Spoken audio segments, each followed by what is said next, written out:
ஏதோ ஒன்று செஞ்சு வச்சுட்டு போயிடலாமே. கவனியுங்கள், திரும்ப சொல்ல விரும்புகிற வார்த்தை கவனிங்க. அதில் போட்டிருக்காங்க, யாருக்கு அவர் மேய்ப்பர் தெரியுமா? எல்லாருக்கும் அல்ல. சத்தமா சொல்லுங்க, சத்தமா. யோவான் சுவிசேஷம் 10ஆம் அதிகாரம் 27ஆம் வசனம். யோவான் 10:27. என் ஆடுகள், தமிழ் போடுமே, சத்தம் கேட்பவன். தமிழ் போடுங்களா? சொல்லுங்க, யாருக்கு மேய்ப்பர்? கொஞ்சம் பின்னால் வந்துட்டேன். சத்தம் கேட்பவன். ஹலோ, என் சத்தமே கேட்குதில்ல உங்களுக்கு? கத்தி கத்தி சொல்கிறேனே, கத்தி கத்தி சொல்கிறேன்ல, ஜீவனே போயிடுது.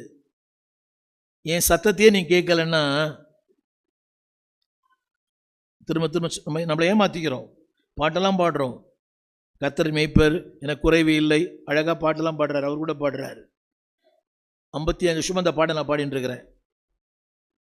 நிறைய அந்த பாட்டை பல இதில் பாடுறாங்க. கர்நாடகில் பாடுறாங்க, கீர்த்தனையில் பாடுறாங்க, இப்போ லேட்டஸ்ட் மாடல் பாடுறாங்க. கர்த்தர் மேய்ப்பராக இருக்கிறார், ஜாஸ் மியூசிக்லாம் பாடுறான். யாருக்கு அவர் மேய்ப்பர்? Those who hear the voice of God. தேவ சத்தம் கேட்டால் தான் எனக்கு மேய்ப்பராக இருப்பார்.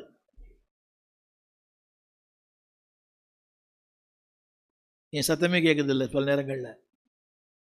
போன வாரம் என்ன காலையில் பிரசங்கம் பண்ணேன்? போன வாரம்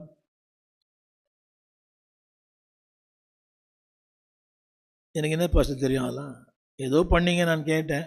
ஏதோ குருஜி கிளி சொல்கிறாங்க, ஏதோ ஒரு கார்டு ஒன்று கொடுத்தீங்க காலையில்,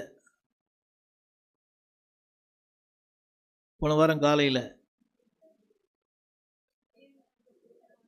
என்னம்மா நீங்கள் 29 சாயங்காலம் அதை பற்றி என்ன கேட்குறீங்கன்றீங்களா? எனக்கு சம்மந்தமே இல்லை பாஸ்டர். அதெல்லாம் சாயங்காலம்லாம் நான் சாறு வரைக்கும் காலை தான் வருவேன். இன்றைய தீர்மானம் நாளைய வாழ்க்கை. ரைட். ஒரு பெரிய பாஸ்டர் ஃபோன் பண்ணி சொன்னார், செய்தி முடிஞ்சு கொஞ்ச நேரத்தில். ஒரு பெரிய பாஸ்டர், யாருக்கு தான் மேய்ப்பராக இருப்பார்?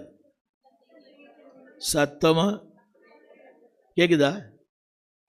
ஒரு உண்மையை சொல்லட்டுமா?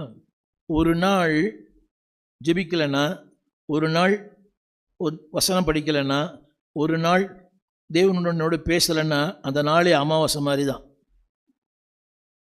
கொஞ்சம் லேட்டாக எழுந்துட்டாலே ஏதோ தப்பு பண்ணிட்ட மாதிரி தெரியுது. கொஞ்சம் லேட்டாக எழுந்தாலே தப்பு பண்ண மாதிரி தெரியுது. ஜெபம் பண்ணாமல் அந்த நாளைக்கு ஆரம்பித்தா ஏதோ பெரிய பாவம் பண்ணிட்ட மாதிரி தெரியுது.